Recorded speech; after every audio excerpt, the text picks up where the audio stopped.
Today, the world of anime is bigger than ever. Animes like Demon Slayer, Attack on Titan, Boku no Pico are all taking pop culture by storm. Yeah, Western animation? Get the fuck out of here. No, except for y'all. You two stay. It wasn't always like this though. Nowadays, you can openly talk about anime and have a civil conversation. But 20 years ago, you try talking to another kid about anime? Hey, congratulations.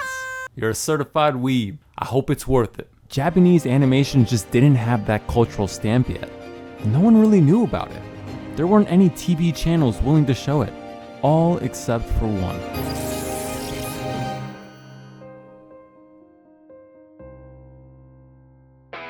Allow me to take you back to the year 1996.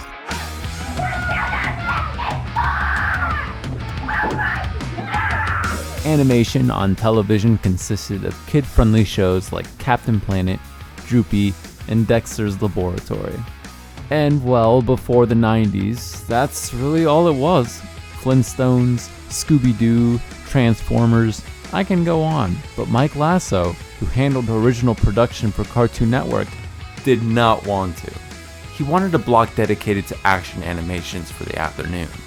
They had a block that sort of satisfied that need in Super Adventures, but those were still comedies at heart. No, Mike wanted something that would pack a punch. Super Adventures just wasn't cutting it. So he brought on Sean Atkins and Jason DeMarco, who soon came to be the co-creators of the block, to helm the revitalization.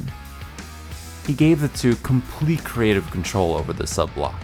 For about a year, they went through several name changes, gathering a bunch of programming for the sub-block, creating a CG host, and on March 17th, 1997, they finally premiered it.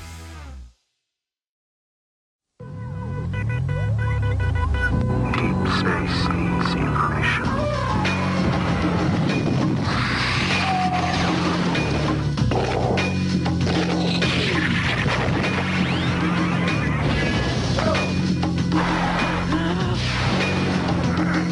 Every afternoon. Toonami. Premiering March 17th. Expect turbulence. If you grew up in the late 90s and 2000s, you know what this is. But the first 2 years, no one really did. Numbers-wise, it was only performing slightly better than Super Adventure. Unfortunately, Sean and Jason just didn't have the budget to make Toonami what they wanted. They had to work with what they were given essentially, with shows like Thundercats and Voltron. There were many days where they believed they would get canceled. But during these 2 years, they were able to perfect the one thing that would later lead them to success in the future, which was honing their creative voice. They got to be themselves on this sub-block, and while the fear of being canned constantly loomed over them, they felt free to do whatever they wanted. They took many creative chances that no other network would allow them to make. It took almost 2 long years of fighting to stay on air before their hard work would finally pay off, as they would acquire a set of shows that they knew would change the cultural landscape.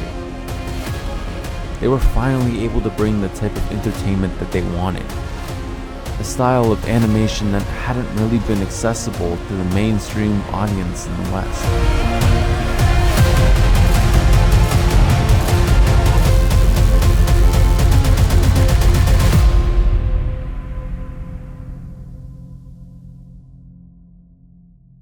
On June 1st, 1998, Toonami viewers were introduced to Sailor Moon, a show about a middle school girl who's granted powers that allows her to protect the world from all kinds of evil.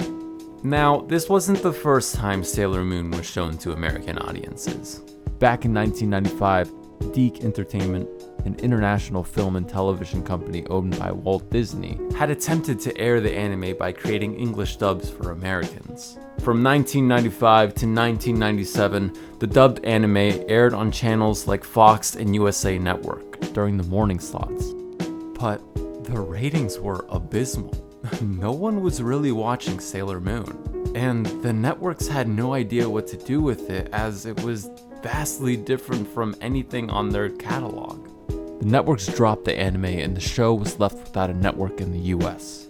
That's when Sean and Jason saw the availability of the anime and swept in without hesitation. Now, why would they want to? The show had several attempts in the US and they all failed miserably. What made them think this time would be any different? The answer lied in the host of their subblock, Tom. For 2 years, the two of them built up the vibe of Toonami. They were in touch with what kids liked and wanted to see on TV, and really sunk their teeth into that. Their advertisements were aligned with the interests of their audience, which made them feel understood. In the first few years, their block was run by a host that went by the name of Moltar. But that era was short-lived as he was soon replaced. Moltar was no more. A new host by the name of Tom was now in the picture.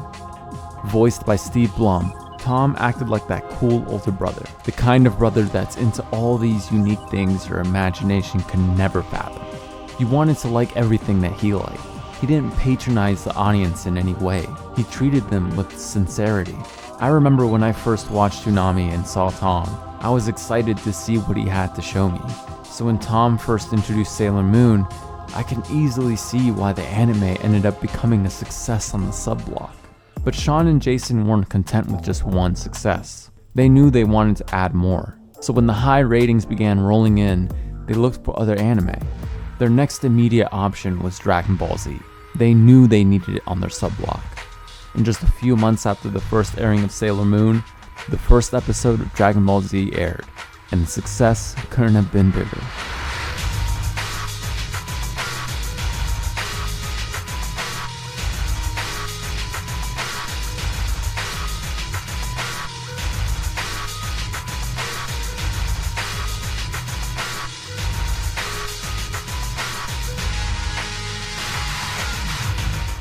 This anime was a huge cultural shock. The ratings were several times larger than that of Sailor Moon. This was a hit. People were already fans of the show before it hit Toonami with the spread of VHS tapes, but it wasn't a very accessible show. By airing it on Toonami, it gave the anime a bigger reach and truly blossomed the way it was meant to.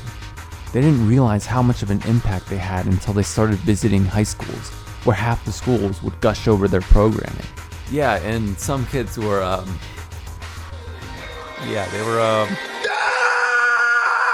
My name is Jalen, and I am a Super Saiyan. Yeah, they were kind of weird. But me personally, though, I was able to live without the show. See, I had another show that I was completely obsessed with. One that I tuned in every Saturday night for. I was born in the year 1999. So I didn't get to experience the first few years of Toonami. My cousin who introduced Toonami to my brother and I was obsessed with both Dragon Ball and One Piece. Now, it may come as to a bit of a shock to some of you, but Dragon Ball Z, One Piece, Inuyasha, all those shows wasn't my cup of tea. Alright, okay, look, I get it. Chill, alright? No, chill, alright, chill, bro! I was young. The animation was cool, but I didn't really connect to any of the shows. I started watching Toonami around the time they made the switch from weekday afternoons to solely Saturday evenings. They made the switch due to the content getting more violent and not child network friendly. So they say. To everyone, that decision hurt. But for me, it was the best thing to ever happen. My brother and I had restrictions when it came to TV. We had bedtimes where we couldn't stay up past 8 p.m. and limitations as to what we could watch on TV. Nickelodeon and Disney Channel and Cartoon Network were fine, but our parents didn't like us watching shows like Ed, Edd and Eddy, SpongeBob, and they definitely didn't like us watching the more adult cartoons like South Park, Family Guy, and Robot Chicken. They believed it to be ignorant and inappropriate for children our age. But you know we still watch that shit in secret. I was about 7 years old, and my brother was 10. We'd always go over to my cousin's every weekend for sleepovers. It was the most exciting part of the week for my brother and I. Our aunt didn't really care what time we slept and didn't really supervise anything we did. So my brother and I did everything we couldn't do back home with our cousin. We stayed up past midnight playing the GameCube and Wii. We had pizza every night while we watched anything we could find on TV. I mean, it was the best sleepover ever. Every Saturday we went over, our sleepover would start with something my cousin loved to watch, which was Toonami. He pretty much got my brother and I hip to it. He didn't have to hide Toonami from our aunt, so the feeling of being able to watch it without any sort of secrecy involved was liberating. When Cartoon Network would make the switch over to Toonami, the evening sub-block would start with an anime called Naruto, a show about a boy that possesses what is called the nine-tailed fox, a ferocious spirit that is locked inside the child while he trains and fights in hopes to become the leader of his village, a Hokage. From the first episode, this was different from any other show I'd ever seen. The animation was unlike anything that would come on during the day, and for the first time ever, I watched a man get impaled by a ginormous shuriken, and instead of being traumatized, I thought, hey yo, this shit is awesome! There was blood, kids my age doing cool shit with jujutsus and parkour movements. Like bruh, Disney didn't have nothing on Naruto. And yes, it was dubbed. Every anime that appeared on Toonami was like that. And you know what? We didn't just have to deal with it. We loved it. That shit was fire. I'll be a defender of dubbed anime till the day I die, alright? It's the only way I watch Naruto. Is it because of nostalgia? Probably. What made it all the better for us was that Naruto had a story woven through each episode. Every Saturday night, we were left on a nail-biting cliffhanger where we'd have to wait till next week to find out what happens next. Except when you had to wait a whole week for a damn filler, bro. That shit was annoying.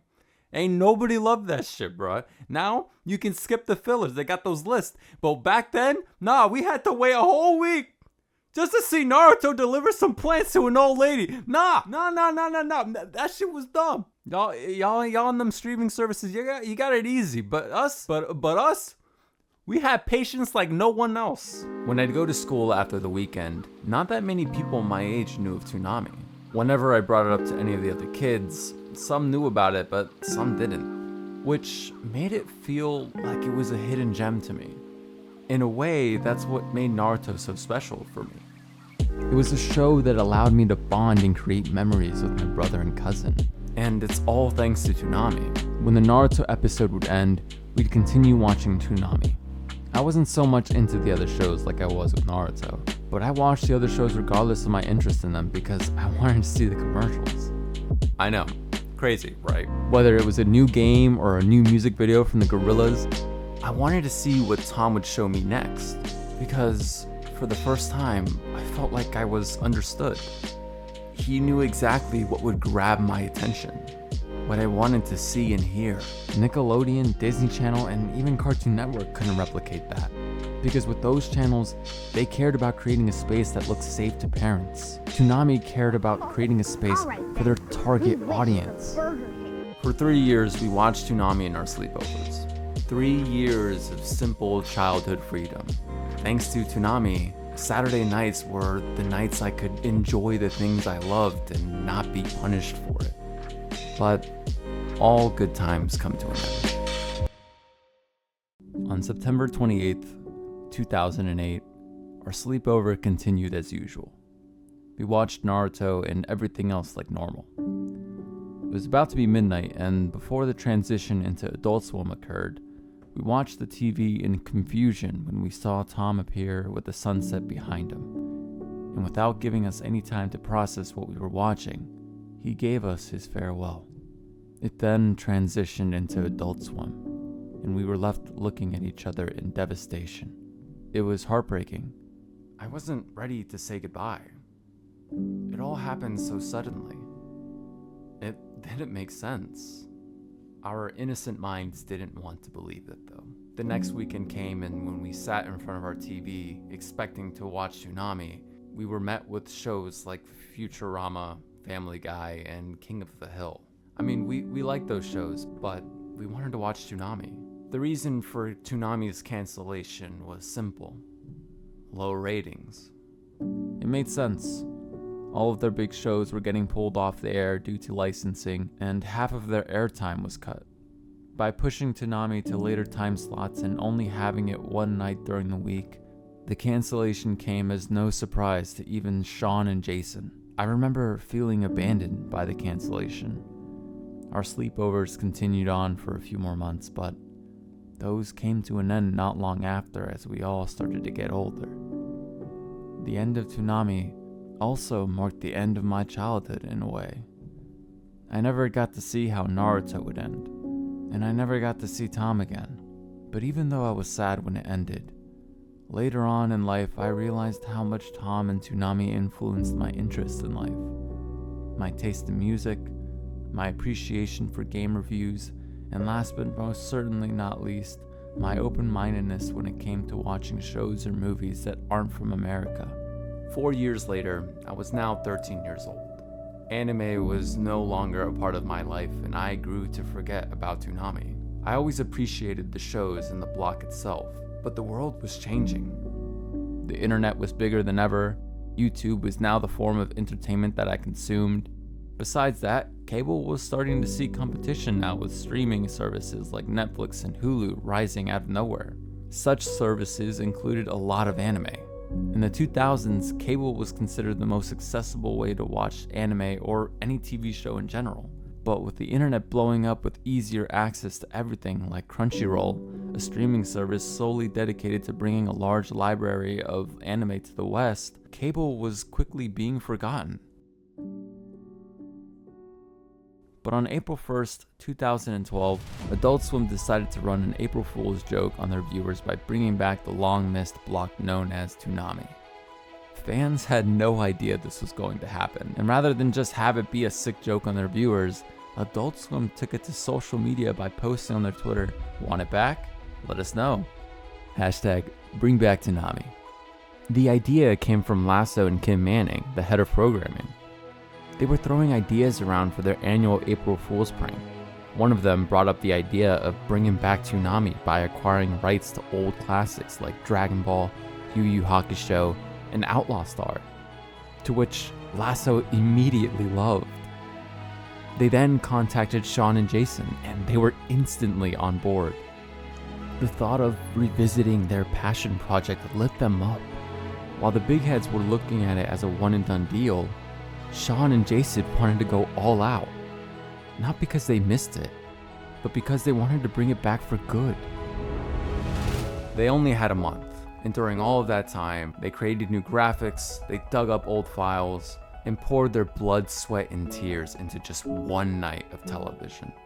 And the fan response was incredible.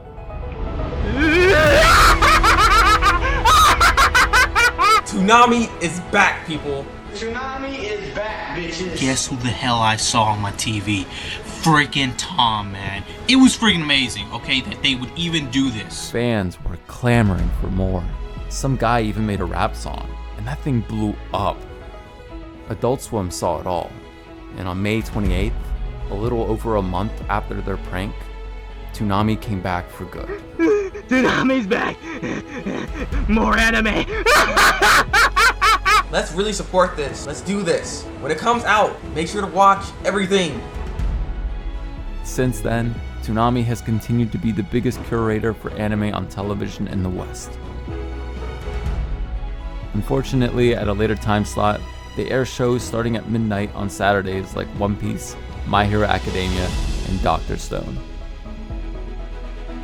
With the explosion of streaming and services like Crunchyroll now acting as the biggest curator in the West, anime has taken off and has amassed large audiences across the globe. As sad as it is to say, Toonami is no longer in the conversation, and it'll stay like that. But one thing will always remain to be true. If it weren't for Sean and Jason's love for anime, you wouldn't be watching this video. Would you even have a favorite anime? Yes, anime existed long before Toonami, and even aired on a few networks. But every attempt at bringing anime to the West failed horribly. It was Sean and Jason's understanding of the material and their audience that made it work. They knew how to market and represent these shows like no other network. Yes, anime would have eventually made its way to mainstream audiences. But during a time where social media didn't exist and word of mouth was hard to spread, a cool cartoon robot sharing its love for Japanese animation was all it took to bring children from all over the country to sit down in front of their TVs and watch in awe. Little did Sean and Jason know back in 1997, when they first started Toonami, that they would change pop culture for the world.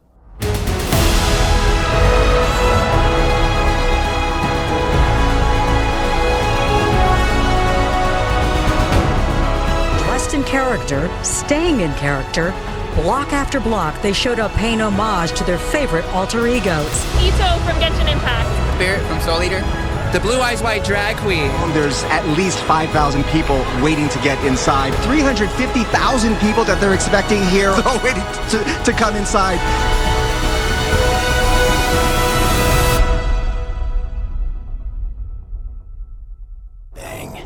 Thanks for watching. If you enjoyed this video, don't forget to leave a like. Let me know in the comments below what your first anime was. And if you want more content like this, hit subscribe.